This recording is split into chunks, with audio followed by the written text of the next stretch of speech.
When I was reporting on the war between Israel and Hamas, my friends, the ones that I made on the war front, said, do you really want to return to Delhi? Because by that time, the pollution crisis in India's national capital had become an international story. Everybody was talking about it and everybody was looking at the pictures.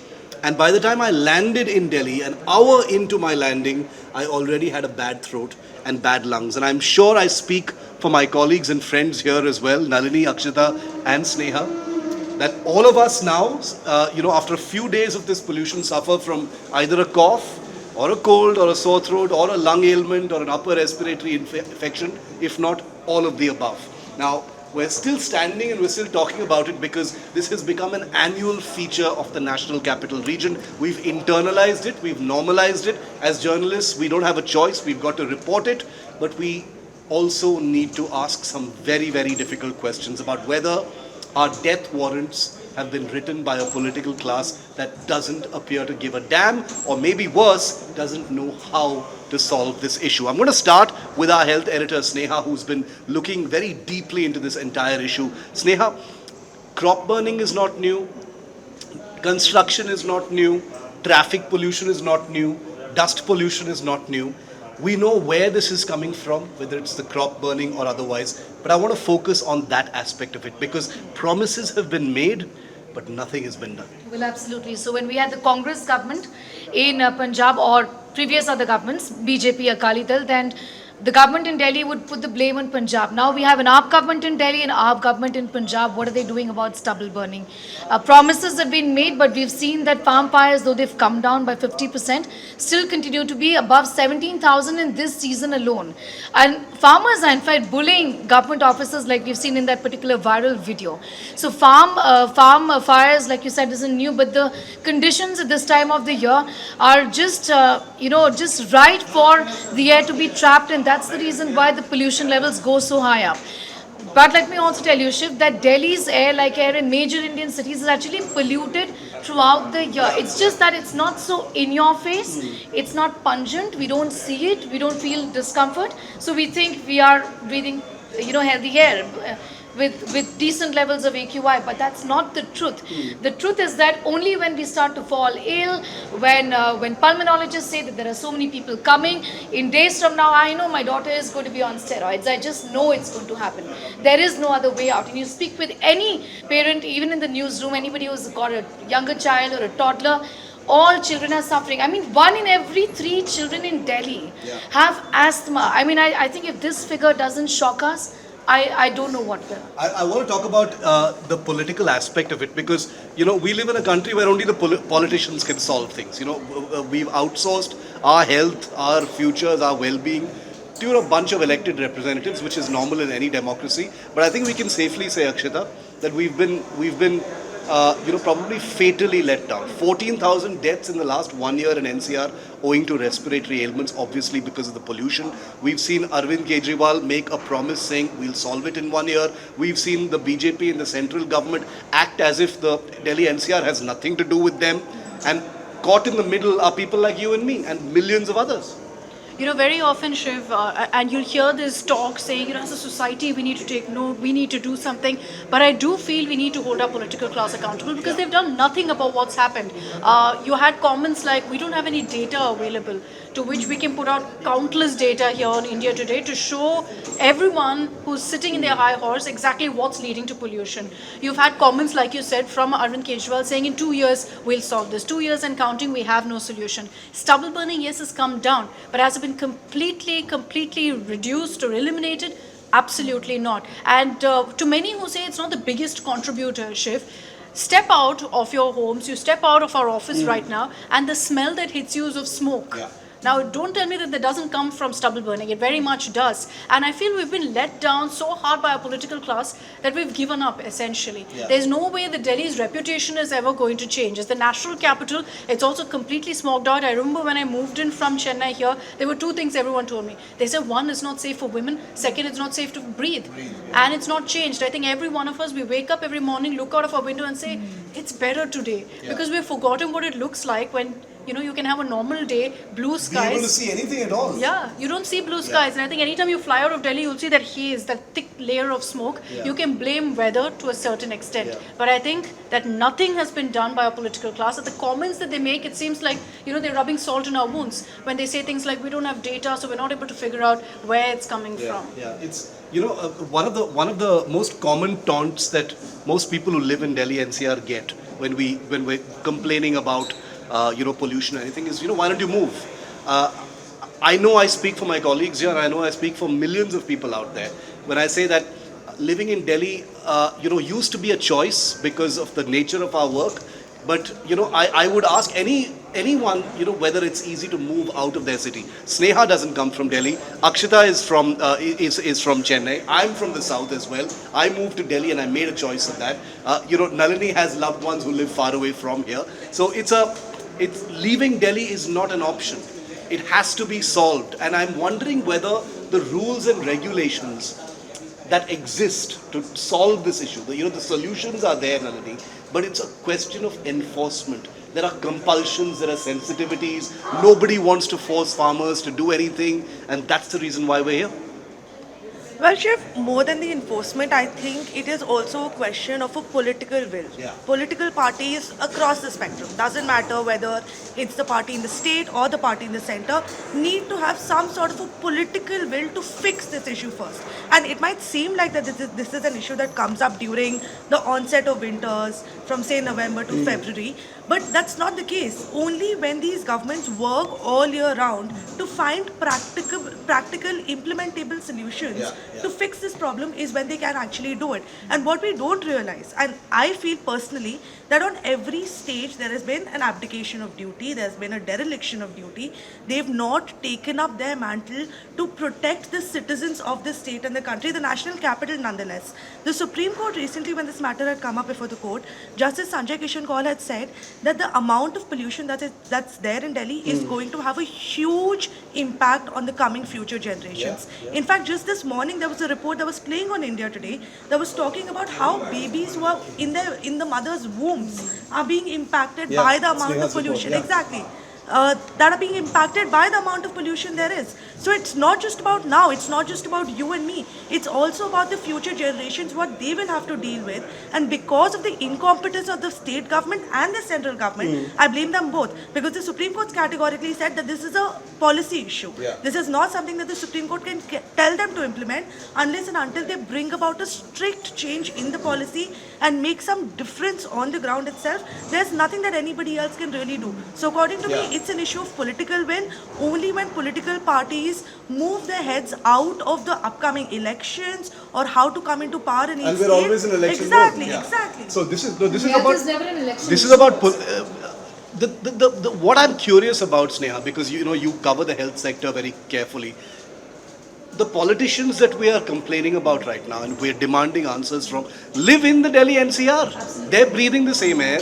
Unless their children are sitting abroad, they're probably breathing the same air as well. What is it? Is it denial? Is it is it such a deep-rooted political cynicism that this is going to happen for a few weeks, then it'll be over and we can get these media walas off our backs? What is it that keeps them from belling the cat? Like she says, it's about political will. Why isn't someone stepping up? Whether it is a Kejriwal, whether it is someone in the central government, why is that not happening? Because it's a complex problem, and also I think we have to acknowledge that it's a problem that just not involves people living in Delhi, but the NCR region, Noida, Ghaziabad, Gurgaon, Punjab, by the way, also has got very poor air in the last few days or so. So it involves various state governments. Delhi, when Delhi says we have buses flying from UP that come to Delhi and are polluting, it's a fact, but there will be politics around it. When there is an odd even scheme, yes, it is knee-jerk, yes, it is stopgap, it's a band-aid solution, but the fact is that we have to do this to bring down the vehicular pollution, which is really high in Delhi. So these are issues that need to be looked at very carefully by all political parties. And like Nalini said, it can't be like it's frustrating. Every day there is a so-called meeting by Arvind Kejriwal at noon. I mean, what were you doing for the rest of the year? High-level meeting, how about fixing our public transport? to ensure that people like me and others are encouraged to use public transport. I live in Noida. Where is the public transport here? I choose to, use public transport and not drive down if the public transport was good. So it's collective efforts, not just one thing that needs to be done. Vehicular pollution is a big source of pollution in cities, and Delhi has got the highest number of cars amongst all the three metros, and that is something that needs to be fixed. Encourage people to use public transport instead of forcing them to do odd even, which is just, like I said, a band-aid solution. And also, I'm coming to you, Akshata. We are on a very familiar part of the year where Diwali will now become an emotive issue. Everyone's public anger will be pointed towards the pollution caused by crackers. There is no doubt that crackers cause pollution. But if you look at the anger of people over that, it is because there is an ingrained hypocrisy in that. Where is your anger about crop burning? Where is your anger about, year-long pollution, like you said, Sneha? But suddenly it comes pouring out only during Diwali when crackers are being burned. I want to, the big picture is important. I wanted to ask you what you thought about this. It seems like nobody wants to take a decision when it comes to farmers. Whether there is a solution or not, and we've been sold this red herring about there is an alternative to crop burning for a very long time, stubble burning for a very long time, but nobody seems to implement it. Like you said, one poor bureaucrat was also made to burn stubble. It seems like, things like the farmer protests and generally how our political system is geared to be hypersensitive towards certain communities, certain ways of life, that nobody wants to take that risk. It's just politically risky to go up against farmers, which makes them completely insulated to this. It's, you were asking a question, Shiv, of what is the cause? If you have solutions, why aren't they doing it? I think it comes down to appeasement, essentially. The Aam Aadmi Party in Punjab doesn't want to, rub off farmers in the wrong way. So they're like, you go ahead, you burn your stubble because you don't have any other option. The farmers also come out with the same statement. They say that the administration authorities aren't helping us. You come to what you said about Diwali, Shiv. We're 1 week ahead of Diwali. I think 2 days back we had hazardous levels of pollution. Today I think we're somewhere near poor, very poor. The day after Diwali is a day when we'll all, of course, cover it to talk about what is the pollution, what is the Diwali, the cracker impact on pollution. It invariably, yes, does go high, but then it drops again. 1 week before Diwali, we're already seeing high pollution levels. So it's clearly not the only contributing factor. There are many out there. And as far as crackers are concerned, look, I'm someone who celebrates Diwali. I've had that beautiful childhood memory. So I understand when people say that, look, our children should be able to celebrate Diwali. It's a core, memory that we want to ensure that they have when they celebrate the festival. There are green crackers available. Are we doing enough to ensure that that's available in the market for people? Are we doing enough to, double the manufacturing of that? Are we cracking down on these illegal crackers as they are? No, we're not. It's convenient to sit and say that, look, Diwali, stop crackers. We won't act on anything else. But like you said, that's a convenient response because it targets a certain population and then, kind of fixes the blame there, then takes it away from the political class, essentially. Absolutely, yeah. Just to add to what Sneha and Akshata both said, I also think that it's not just the government at the end of the day. I mean, of course, they're majorly responsible for not taking any hard decisions regarding such an issue.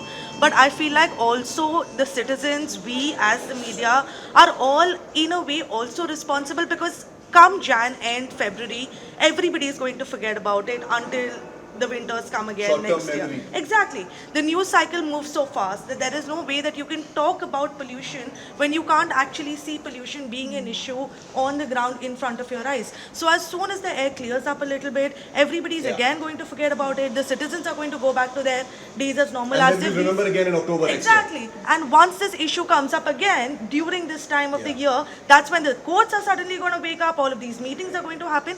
My question is, why is this not happening all year round? Why are we not covering air pollution as a story throughout the year, throughout the country rather? Because it's not just Delhi that's suffering with it. People across other states, across cities are also grappling with it in their own degrees. Absolutely. But why are we not making it a story? Why are we not making it a priority? I mean, like Sneha said, if health is not a priority for the political parties, why are the citizens, why is the media not compelling them to make it a priority? So like simple things I just want to say, Shiv, like, it's very, BJP is quick to hit out at the AAP government in Delhi. Of course, they'll do their politicking, but the center went and told the Supreme Court that we're not going to allow work from home. That's not happening. When we know that it is a doable option, we did it during COVID. I mean, as an emergency measure, why can't we do that? But carpooling is something that we're okay with. But who is then going to follow up on carpooling? Are you going to incentivize carpooling? Should the government not do that? What about electric vehicles? Should the government not walk an extra mile to ensure that people want to buy electric vehicles? There are enough stations to charge them. Just, giving them a tax rebate on buying electronic vehicles does not work. So I think these are small issues that need to be looked at, small things that need to be fixed. And it's certainly fixing that needs to be done throughout the year. And like Nalini said, not just the last 2 months of the year. I hope that the big picture doesn't blur from the immediate issues that can, in my view, be easily fixed. It does come down to political will, but it also comes down to perhaps, accepting that the existing rules don't cut it. It will require stepping out of the box. It will require perhaps a whole new perception in terms of, the federalism and the realities of relationships between state and center. It will also require perhaps someone to take a great political risk. And remember, politicians are the most risk-averse people. But that's the sad part about what we are facing today. When it comes to the health of ourselves and our children, this becomes personal. And I take what Nalini said very seriously. On India Today, I promise, here on the Democratic Newsroom and beyond, we will make pollution a headline story, not just in October and November, but throughout the year. Thanks for watching.